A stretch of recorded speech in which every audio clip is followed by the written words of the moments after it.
বলিয়া দিব। তারপর হুজুর সাল্লাল্লাহু আলাইহি সাল্লাম ইরশাদ করিলেন, উহা হইল আলহামদুলিল্লাহ সূরা 7টি আয়াত, উহা সাব্বে মাসালি কোরআনে আছে।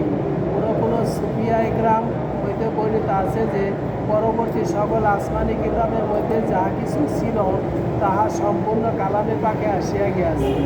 আর কালামে পাকে যাহা কিছু আছে উহা সম্পূর্ণ সূরা ফাতিহা আসিয়া গিয়াছে।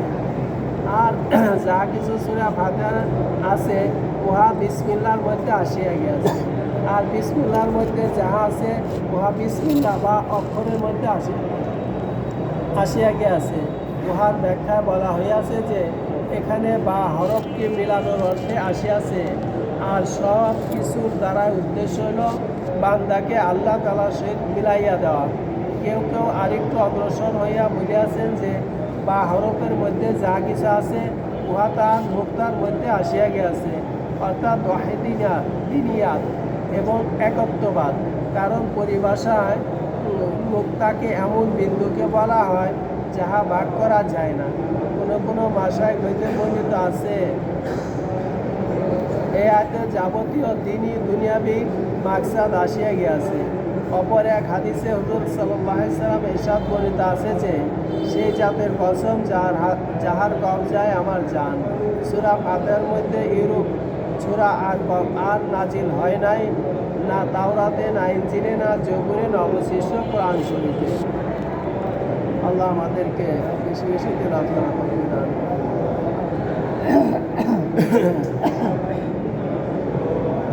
আজানে জিকির অত্যধিক করা উচিত।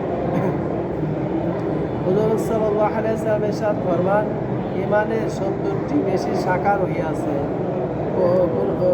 কোনো বর্ণনা মতে 77টি। এইগুলির মধ্যে সর্বশ্রেষ্ঠ হইল লা ইলাহা ইল্লাল্লাহ, আর সর্বনিম্ন হইল রাস্তা হইতে কষ্টদায়ক কাটা, ইট, লাকড়ি ইত্যাদি হটাইয়া দেওয়া। আর লজ্জা ঈমানের একটি বিশেষ শাখা। হুজুর সাল্লাল্লাহু আলাইহি সাল্লাম ইরশাদ ফরমাইছেন, ঈমানের 70টির বেশি শাখা রহিয়াছে। কোনো বর্ণনা মতে 77টি। এইগুলির মধ্যে সর্বশ্রেষ্ঠ হইল লা ইলাহা ইল্লাল্লাহ পড়া, আর সর্বনিম্ন শাখা হইল রাস্তা হইতে কষ্টদায়ক বস্তু কাটা, ইট, লাকড়ি ইত্যাদি হটাইয়া দেওয়া। আর লজ্জা ঈমানের একটি বিশেষ শাখা। বুখারী, মুসলিম, নাসাই, আবু দাউদ, তিরমিজি।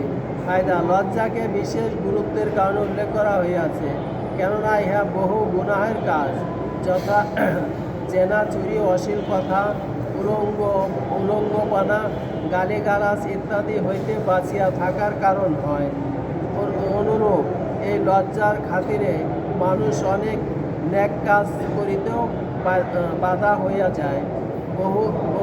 বরং দুনিয়া ও আখিরাতে লজ্জিত হইতে হইবে, এই অনুভূতি মানুষকে অনেক নেক কাজ করিতে উৎসাহ দান করে। নামাজ, রোজা, হজ, যাকাত ইত্যাদি তো আছেই। উহা ছাড়াও যাবতীয় হুকুম আহকাম পালন করার কারণ হয়। প্রবাদ আছে, তুমি লজ্জিত হও, অপর যাহা মনে চায় তাহাই করো। আল্লাহ আমাদেরকে ঈমানের উপরে আমল করা তৌফিক দান করুন।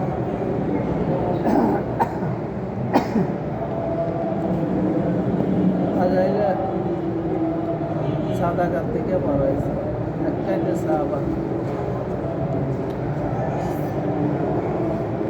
হযরত উকবা ইবনে আমের রাদিয়াল্লাহু আনহু এর তালিম। হযরত উবাইদা ইবনে কাব রাদিয়াল্লাহু আনহু এর তালিম। হযরত উবাইদা ইবনে কাব রাদিয়াল্লাহু আনহু প্রসিদ্ধ সাহাবী এবং প্রসিদ্ধ কারি ছিলেন। ইসলাম গ্রহণের পূর্ব হইতে তিনি লেখাপড়া জানিতেন। আরব দেশে সাধারণভাবে লেখার প্রচলন ছিল না।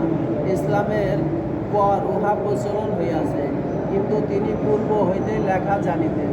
তাই নবী করিম সাল্লাল্লাহু আলাইহি সাল্লাম এর খেদমতে থাকিয়া উনি লিখিতেন। কোরআন সম্বন্ধে বহু পারদর্শী ছিলেন। তিনি ওই সকল লোকদের মধ্যে ছিলেন যাহারা হুজুর সাল্লাল্লাহু আলাইহি সাল্লামের জীবন দশায় পূর্ণ কোরআন হেফজ করিয়াছিলেন। হুজুর সাল্লাল্লাহু আলাইহি সাল্লাম বলিয়াছিলেন, উবাই ইবনে কাব আমার উম্মতের বড় কারি। তিনি তাহাজ্জুদ নামাজে আট রাত্রে কোরআন শরীফ খতম করার ইহতিমাম করিতেন। একবার হুজুর সাল্লাল্লাহু আলাইহি সাল্লাম বলিলেন, আল্লাহ তাআলা আমাকে আদেশ করিয়াছেন যেন তোমাকে কোরআন শরীফ শোনাই। তিনি বলিলেন, ইয়া রাসূলুল্লাহ, আল্লাহ তাআলা কি আমার নাম লইয়া বলিয়াছেন? হুজুর সাল্লাল্লাহু আলাইহি সাল্লাম বলিলেন, হ্যাঁ, তোমার নাম লইয়া বলিয়াছেন। এই কথা শুনিয়া আনন্দে আতিশয্য হইয়া কাঁদিতে লাগিলেন। আমার আলোচনা আমার চাইতে উত্তম যাহা ওই মজলিসে হইতেছে। জুনদুব ইবনে আব্দুল্লাহ বলেন, আমি যখন এলেম হাসিল করিবার উদ্দেশ্যে মদিনা তায়েবা উপস্থিত হইলাম, তখন মসজিদে নববীতে হাদিস শিক্ষা দানকারী অনেকেই ছিল এবং প্রত্যেকেই উস্তাদের নিকট শারগেদের পৃথক পৃথক মজলিস ছিল। আমি সেসব মজলিস অতিক্রম করিয়া একটি মজলিসে বসিলাম। সেখানে একজন লোক মুসাফির বেশে কেবল 2টি কাপড় পরিহিত অবস্থায় বসিয়া হাদিস পড়াইতেছিল।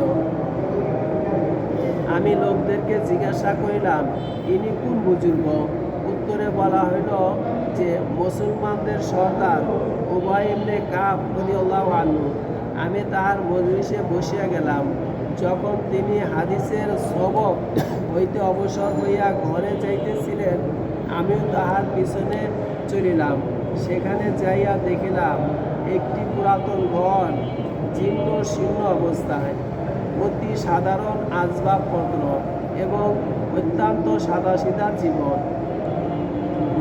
হযরত উবাই রাদিয়াল্লাহু আনহু বর্ণনা করেন, একবার হুজুর আকরাম সাল্লাল্লাহু আলাইহি সাল্লাম আমার পরীক্ষা স্বরূপ ইরশাদ ফরমাইলেন যে কোরআন শরীফ বরকত ও ফজিলতের দিক হইতে সবচেয়ে বড় আয়াত কোনটি? আমি বলিলাম, আল্লাহ তাআলা রাসূলই ভালো জানেন। হুজুর সাল্লাল্লাহু আলাইহি সাল্লাম দ্বিতীয়বার প্রশ্ন করিলেন। আদবের প্রতি লক্ষ্য করিয়া পুনরায় একই উত্তর দিলাম। তৃতীয়বার যখন প্রশ্ন করিলেন, তখন বলিলাম, আয়াতুল কুরসি। হুজুর সাল্লাল্লাহু আলাইহি সাল্লাম উত্তর শুনিয়া অত্যন্ত খুশি হইলেন এবং বলিলেন, আল্লাহ তাআলা তোমার জন্য তোমার ইলম বরকত করুন। একবার হুজুর আকরাম সাল্লাল্লাহু আলাইহি সাল্লাম নামাজ পড়াইতেছিলেন। নামাজে একটি আয়াত ছুটিয়া গেল।